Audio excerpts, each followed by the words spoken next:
மகாபிரிவா சரணம். திருவானைக்காவல் அகிலாண்டேஸ்வரி ஆலயம். இந்த ஆலயத்தில் பார்த்தீங்க அப்படின்னா அம்பாள் இருப்பாங்க. அம்பாளுக்கு முன்னாடி ஒரு ஸ்தூபி இருக்கும்.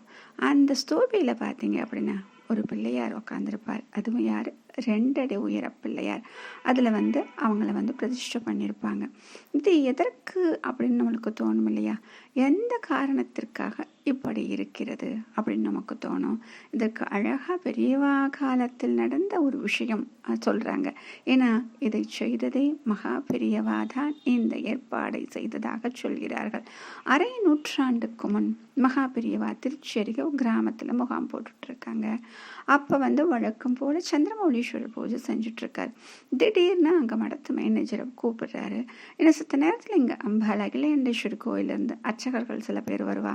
அவளுக்கெல்லாம் போஜனம் ஏற்பாடு பண்ணி வச்சுட்டு மத்தியானம் 2 மணி போல் என்கிட்ட அவங்கள அழைச்சிட்டு வா அப்படின்னு சொல்லிட்டு கொஞ்ச நேரம் ஆகணும். அதுக்கப்புறமா பக்கத்தில் ஒரு அணுக்க தொண்டரை கூப்பிடுறாரு. ஸ்தபதிகள் இங்கே பக்கத்தில் யாராச்சும் இருந்தால் உடனே போய் பாரு, பார்த்துட்டு 2 அடி ஒசரத்தில் ஒரு விநாயகர் சிலை பண்ணிட்டு எடுத்துட்டு வர சொல்லு. மத்தியானம் அர்ச்சகர்கள் வந்து விட்டார்கள். மடத்து மேனேஜர் என்ன பண்ணுறாரு? அவங்கள எல்லாம் வரவேற்று அவங்களுக்கு உபசரித்து போஜனங்கள்லாம் கொடுத்து 2 மணி வாக்கில் பெரியவாள்கிட்ட கூப்பிட்டு போகிறார். ஏன் அப்படின்னா பெரியவா சொன்னது 2 மணி வாக்கில் கூட்டிகிட்டு வர சொல்லி. பெரியவா அவங்கள பற்றி சேமலாபங்கள் எல்லாம் விசாரிக்கிறாரு.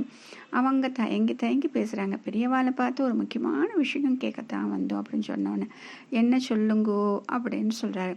காலம்பர ஸ்ரீ அகிலாண்டேஸ்வரி அம்பாள் சந்நிதி கதவை திறந்து பக்தர்கள் தரிசனத்துக்கு ஏற்பாடு பண்ணும் போது ஒவ்வொரு நாளும் எதனாலோ தெரியல அர்ச்சகர் மயங்கி தொப்புன்னு விழுந்தார். ஒருத்தர்னா பரவாயில்ல, தினமும் யார் கதவை திறக்கிறாளோ அவங்க எல்லாம் மயக்கமாகி கீழே விழுறா. ஏன் எதனாலனே தெரியல, சங்கடமா இருக்கு அப்படின்னு சொன்ன உடனே 10 நிமிஷம் கழிச்சு பெரியவா எழுந்து என்ன சொல்றாரு அப்படின்னா, கொஞ்ச நாளாக யாரும் காலம்பர சந்நிதி திறக்க வரமாட்டேங்கிறா பெரியவான்னு அவங்க சொன்ன வார்த்தையை கேட்ட உடனே திரும்ப ஓஹோ அப்படின்னு சொல்லிட்டு சிறிது நேரம் கண்ணை மூடிட்டு மௌனமாக இருக்கார். அதுக்கப்புறம் அர்ச்சகர்கிட்ட சொல்கிறாரு, சரி நாளைக்கு நான் காலம்பரம் அங்கே வர்றேன் அப்படின்னு சொல்லிட்டு நான் வந்ததுக்கப்புறமா அம்பாள் சந்நிதி கதவை திறங்கோ அப்படின்னு சொல்கிறார். அர்ச்சகர்களும் மனசு ரொம்ப நிறைஞ்சு போச்சு. என்ன பெரியவா காட்ட சொல்லியாச்சு, அவங்க பார்த்து நம்மளுக்கு கண்டிப்பாக இதற்கு ஒரு வழி சொல்லுவாங்க அப்படின்னு. அடுத்த நாள் காலை 5:30 மணிக்கு மகாபெரிவா திருவானைக்கு அகிலாண்டேஸ்வர் சந்நிதிக்கு போயிட்டார். கதவை திறக்கிறார் அர்ச்சகர். வழக்கம் போல தடுமாறி மயக்கமாய்ந்து விழுந்துடுறார். 10 நிமிஷம் கழிச்சு சுதாரிச்சுண்டு வழக்கமாக செயல்பட்டார். இது மெகா பிரிவா அங்கிருந்து பார்த்துட்டு அங்கேயே நிஷ்டையில் உட்காந்துடுறாரு. அதுக்கப்புறமா கோயில் இருக்கக்கூடிய பிரதான சிவாச்சாரியாரை கூப்பிடுறாரு. நாளையிலிருந்து அம்பாள் சந்நிதி திறக்கும் பொழுது பக்கத்தில் இருக்கிற சின்ன வாசல் கதவை திறந்துட்டு உள்ளே போக சொல்லுங்க, எப்படி திறக்கணும்னு சொல்கிறேன் அப்படின்னு சொல்கிறார். கதவை திறந்ததும் உடனே உள்ளே போக வேண்டாம், 2-3 நிமிஷங்கள் கழிச்சு உள்ளே போகணும் அப்படின்னு சொல்கிறார்.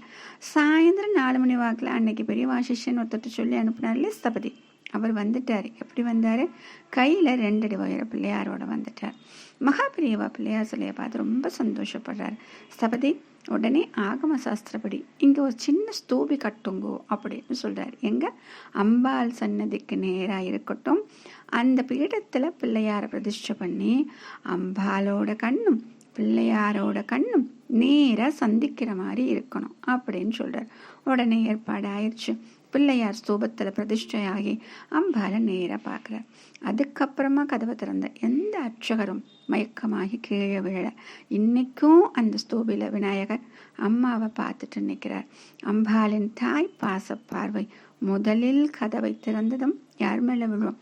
ஜேஷ்டகுமாரன் மேலே பாசமாக விழுகிறது அப்படின்னு சொல்கிறாங்க. ஆக இந்த ஒரு அற்புதத்தை இங்கே காண்பதற்கே நாம் செல்ல வேண்டும். இவ்வளவு அற்புதமான விஷயங்கள் ஒவ்வொரு கோவில்களிலும் உண்டு. அதை தெரிந்து கொண்டு அங்கே வழிபாடு செய்யும் பொழுது இன்னும் நம்முடைய மனமானது நிறைந்து அந்த பகவானை இன்னும் கெட்டியாக விட்டுக்கொள்ள நம்முடைய மனது துடிக்கும். அப்பொழுது நாமும் அதை செய்து அவளுடைய அருளை, அந்த பகவானின் அருளை பெறலாம். மகாபிரிவா சரணம்.